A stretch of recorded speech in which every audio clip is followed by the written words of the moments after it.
Madame, Monsieur, bonjour, merci. Nous rejoindre à la une de l'actualité, révision du code pénal pour prévoir une peine maximale allant jusqu'à 30 ans de prison et la perpétuité pour les individus impliqués dans le crime de la spéculation. Un des dossiers prioritaires du président de la République abordé hier lors du Conseil des ministres qu'il a présidé. Plus de détails dans un instant.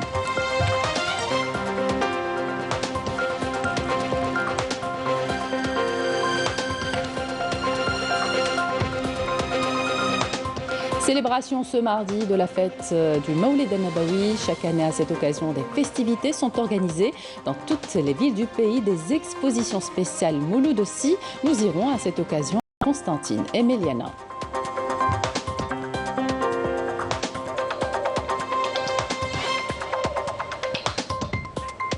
Une fête célébrée avec faste par les familles algériennes avec des pétards, des feux d'artifice et autres jeux inflammables qui ne sont pas sans risque sur la santé. Ainsi, une campagne de sensibilisation est menée dans les établissements scolaires par la Sûreté nationale sur les dangers des produits pyrotechniques.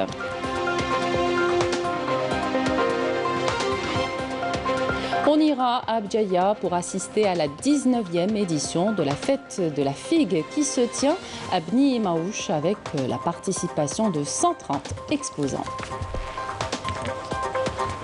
Bienvenue à tous. Une peine maximale allant jusqu'à 30 ans de prison et la perpétuité pour les individus impliqués dans le crime de la spéculation.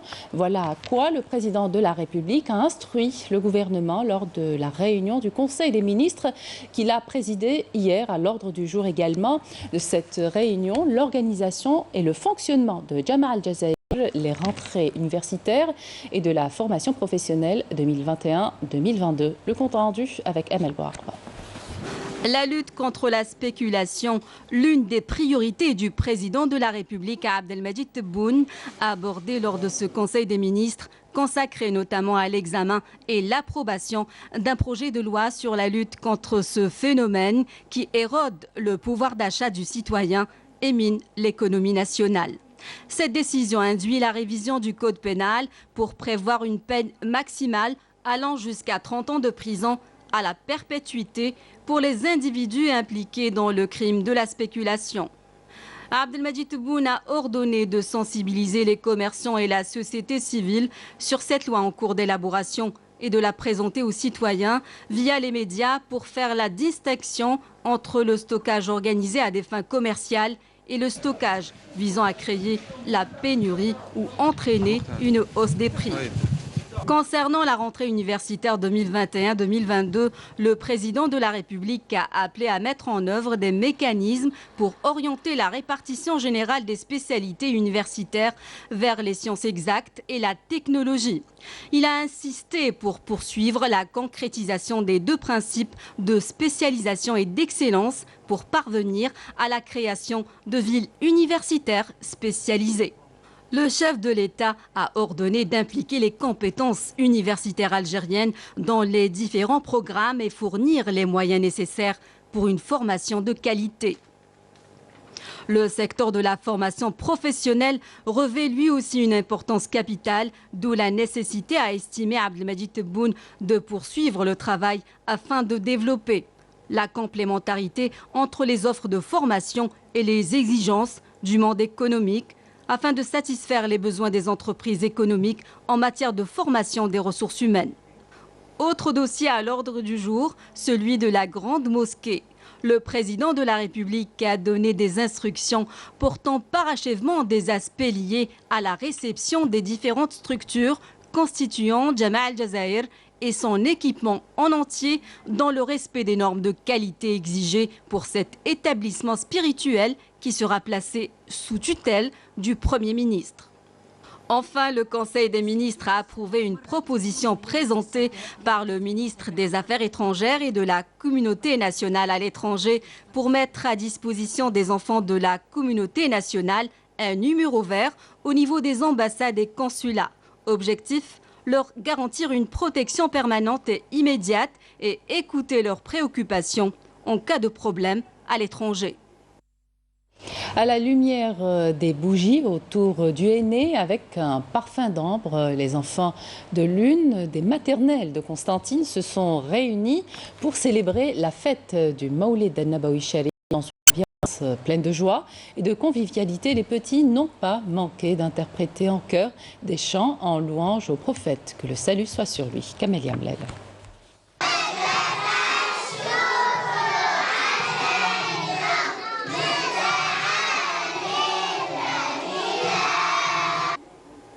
Ils ont entre 3 et 5 ans et ils ont mis leurs plus beaux habits traditionnels pour fêter une date phare du calendrier musulman, le Mawlid al-Nabawi Sharif.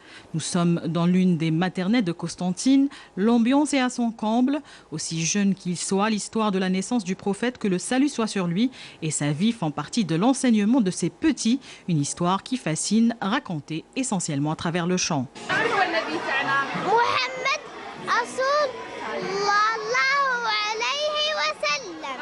درنا في المولد الحنة سمعنا الأغاني الدينية كلينا المأكولات تقليدية لبسنا لباس تقليدي ودرنا الحنة شكرا روضتي.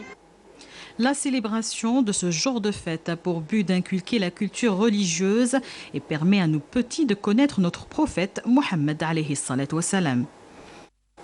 Nous célébrons l'événement en relatant la vie du prophète et ses actions, tout en transmettant aux enfants la bonne conduite, celle du prophète Mohammed alayhi salatu wassalam.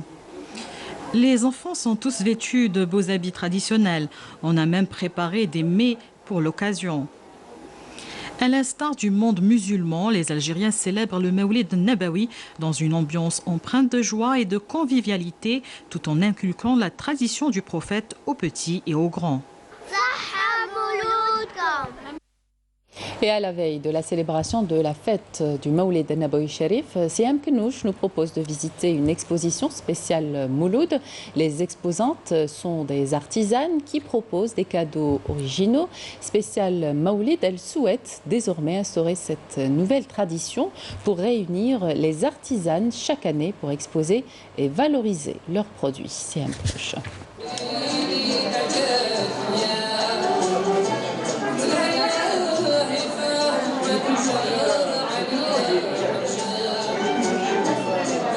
Des formes, des couleurs et des senteurs qui annoncent bien la fête du Mouloud. Et si le marché du Mouloud devient une véritable tradition. Pourquoi pas rendre le marché du Mouloud chaque année, que ce soit une occasion de célébrer tous ensemble le Mouloud et de promouvoir surtout les artisans. C'est notre but premier, c'est de donner plus de visibilité à nos artisans. Notre objectif, c'est de rassembler les artisans et les artisanes pour se faire connaître et pour avoir plus de... les encourager de travailler, de vendre. Elles sont venues exposer leurs produits. Ici, tout est fait main. Des bougies au parfum exquis, de la tammina, de la confiture, de la confiserie, mais aussi des cadeaux tout prêts pour offrir en cette occasion. Et aussi le fameux harkous, une tradition ancestrale qui va très bien avec l'occasion.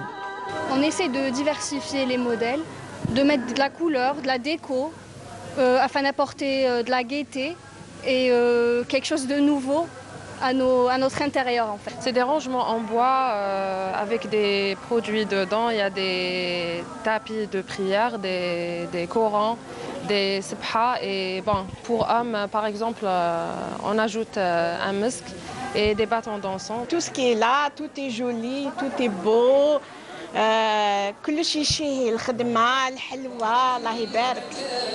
Le marché du Mouloud, une véritable aubaine pour les artisans d'exposer, de créer et de commercialiser leurs produits.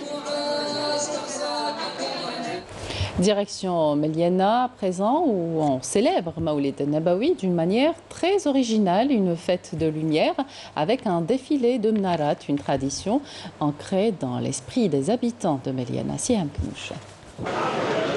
Une une très ancienne tradition qui remonte à l'époque ottomane et qui se perpétue chez nous, notamment à Miliana, la perle du Zakkar. La Menara représente une grande chose à Miliana, donc il n'y a pas une famille à Miliana qui ne possède pas cette Menara. Autrefois, on n'avait pas les moyens de mettre les bougies, mais maintenant, cette Menara, c'est très beau. C'est un rappel de l'épisode de Mouloud Nabi. Comment on apprend aux enfants l'approche du Mouloud Nabawi. Mustafa est menuisier. Pour lui, le Menara est une tradition familiale. Il en fabrique des centaines à chaque Mouloud. C'est aussi un objet plein de symboles. Il est aussi chargé d'histoire. Il nous parle de la fameuse Menara fabriquée par l'armurier Qastali en 1930. À l'époque du colonialisme, exactement en 1930, 100 ans après que la France soit arrivée en Algérie, la date coïncidait justement avec le Mouloud. Et Qastali a construit ou a fabriqué une menara en forme de bateau avec 12 canons et elle a sillonné toute la ville. C'était une grande menara, c'était une affirmation d'identité. Nourdine, quant à lui, s'est inspiré de l'esprit de menara ancestral pour en fabriquer une à base de plâtre. Elle a la forme de la porte du mausolée de Sidi Ahmed Ben Youssef. Il faut que ça reste toujours l'ambiance archaïque, si l'on veut. Mais لازم ندخلها je sais pas, des corps étrangers qui appartiennent à l'ère contemporaine. Par exemple, l'électricité ou les piles ou le modernisme. Il faut que ça reste archaïque, c'est les bougies, c'est L'origine de l'Menara remonte à l'époque des Fatimides. Les Ottomans l'ont introduit au Maghreb. À Miliana, la Menara s'épanouit. Et à l'approche du Maoulid Nabawi, la protection civile organise plusieurs campagnes de sensibilisation au profit des jeunes et des moins jeunes sur les risques et les dangers des produits pyrotechniques. Exemple dans cette école primaire de la capitale. Reportage Linda Mexi, le commentaire est signé Walid Yousfi.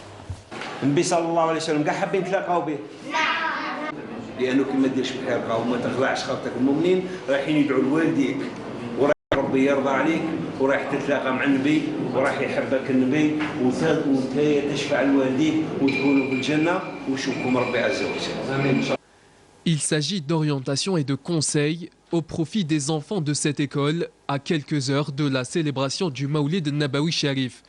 Une date durant laquelle on enregistre des centaines, voire des milliers de cas de blessures plus ou moins graves dues à l'utilisation de produits pyrotechniques de plus en plus dangereux.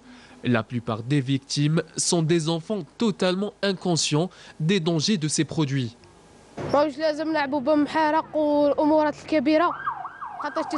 On doit faire très attention quand on joue avec les pétards, car ça peut provoquer des incendies. On ne doit pas jouer avec les pétards. Un accident est vite arrivé. On peut facilement blesser des gens avec. Plusieurs campagnes de sensibilisation ont été organisées par la protection civile à l'approche du Maoulid Nabawi, des campagnes destinées à prévenir contre la dangerosité des produits pyrotechniques.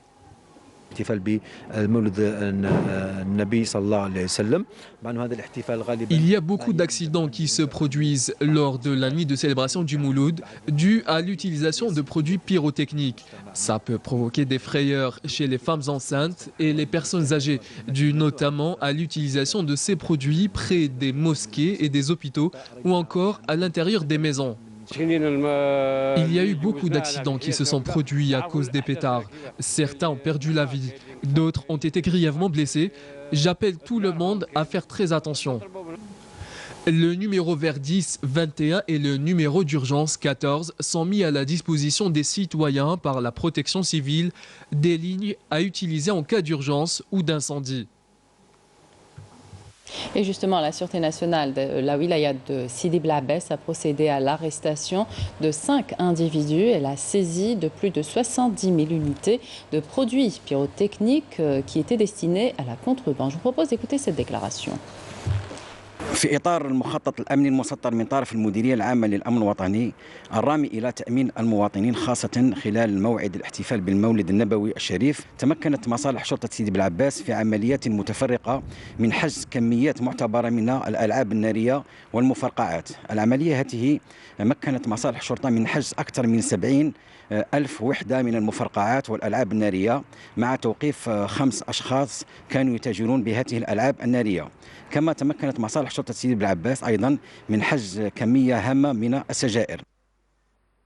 Dans l'actualité également, au Palais des Expositions, le ministre de l'Agriculture et du Développement rural a présidé la cérémonie officielle de célébration de la Journée mondiale de l'alimentation sous le thème « Agir pour l'avenir, améliorer la production, la nutrition, l'environnement et les conditions de vie ». La 19e édition de la fête de la figue a eu lieu à Bni Maouch, à Bjaïa, avec la participation de 130 exposants. Reportage, Friel Hamdi.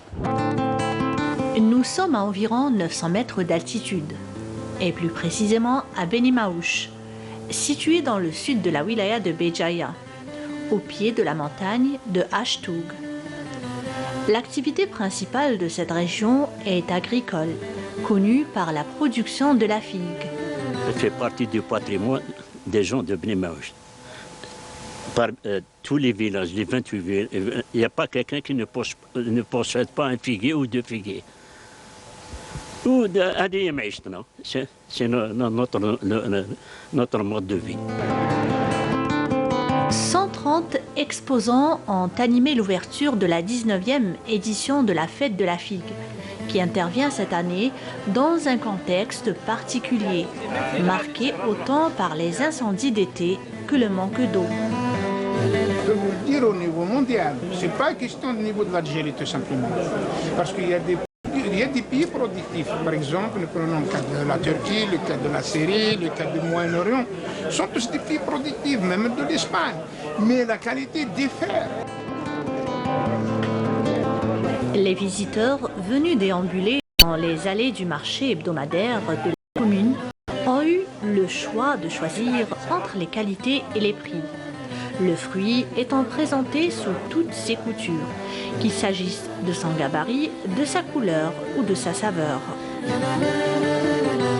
Ces événements qu'on fait, c'est vraiment impeccable pour revivre la matière elle-même.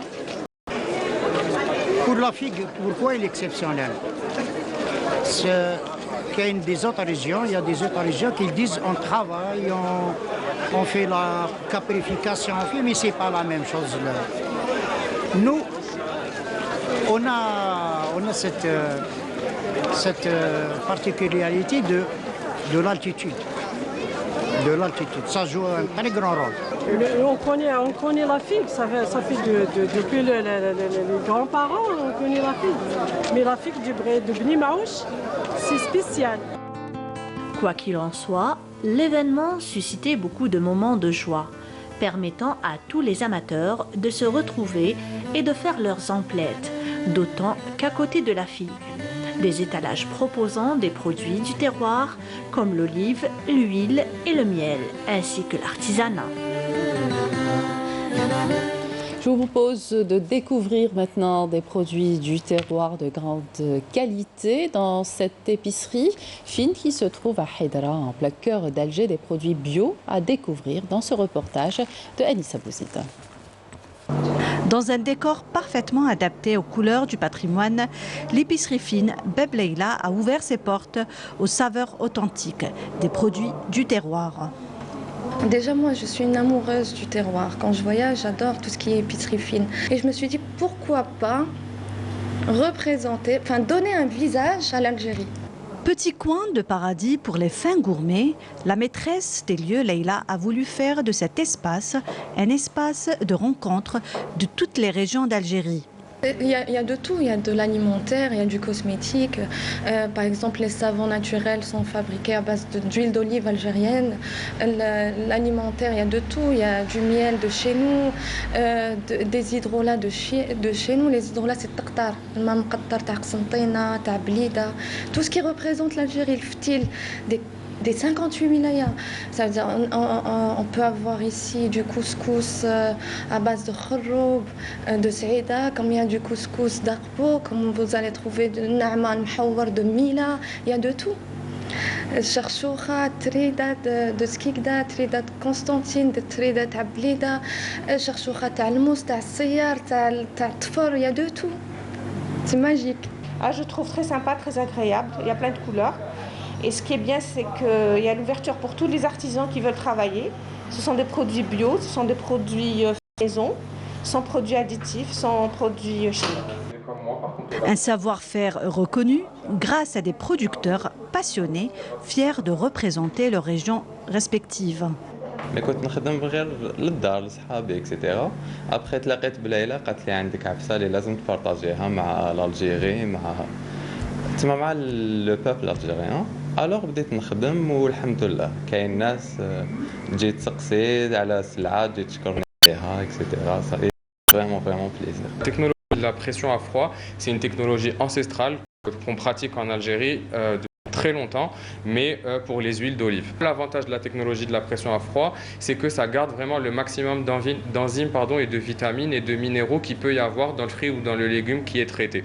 Donc ça, c'est le premier point fort de ces boissons. Et le deuxième point fort de ces boissons, c'est que toutes les recettes sont faites avec des nutritionnistes, vu que nos recettes sont sans sucre, sans additifs, sans conservateurs, sans colorants, sans eau. C'est vraiment que des fruits et des légumes. Même si à travers nos jus, on reste quand même quelque chose de très moderne, ça reste quand même des fruits et des légumes qui sont cultivés en Algérie parce qu'on ne travaille qu'avec des fruits et légumes algériens. De l'alimentation aux cosmétiques, en passant par le bien-être, ici on trouve de tout. Un parfum d'Algérie d'antan, bien préservé notamment par la jeune génération. Les unités de l'armée populaire de libération sahraoui ont mené de nouvelles attaques contre des positions des forces d'occupation marocaines. Des bombardements ont ciblé le commandement du 43e régiment de la région Amitir el-Mkhinza ainsi que des points de retranchement de l'armée marocaine dans la base 16 à Ros Oudiat, Chdida, Fersia et la base 2 à Dakn Bekari. Les unités de l'armée sahraoui ont également ciblé des positions des forces d'occupation dans le secteur de Adrika. Voilà, c'était la dernière information de cette édition. Merci de votre attention. Tout de suite, les prévisions météo avec Faria Chir. Excellente suite de programme sur Canal Algérie.